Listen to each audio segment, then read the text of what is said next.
ইরানের হামলায় ইসরায়েল প্রায় ধ্বংস হয়ে গেছে বলে দাবি করেছেন দেশটির সর্বোচ্চ ধর্মীয় নেতা আয়াতুল্লাহ আলী খামেনি। দীর্ঘদিন আড়ালে থাকার পর আজ বৃহস্পতিবার এক ভিডিও বার্তায় এই দাবি করেন তিনি। এর মধ্য দিয়ে যুদ্ধবিরতির পর এই প্রথম কথা বলতে দেখা গেল তাকে।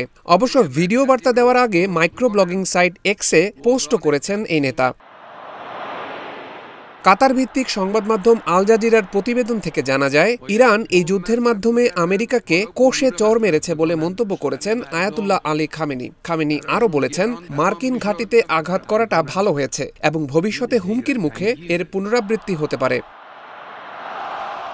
খামেনি আরও জানান, ইরানের বিরুদ্ধে ভবিষ্যতে যে কোনো আগ্রাসনের জন্য চরম মূল্য দিতে হবে। ইরানের এই নেতা বলেন, তেহরানের শত্রুরা ক্ষেপণাস্ত্র বা পারমাণবিক কর্মসূচিকে অজুহাত হিসেবে ব্যবহার করে, কিন্তু তারা আসলে চায় ইরান আত্মসমর্পণ করুক, কিন্তু ইরান কখনো আত্মসমর্পণ করবে না।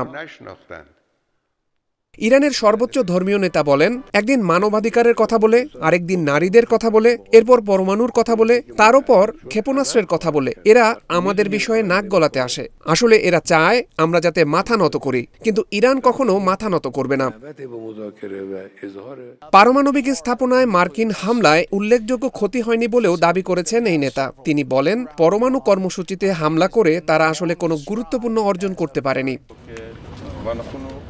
ইরান ইসরায়েল সংঘাতে আমেরিকার প্রবেশ করার কারণ হিসেবে খামেনি বলেন, তাদের মনে হয়েছিল তারা না এলে ইসরায়েল পুরোপুরি ধ্বংস হয়ে যাবে।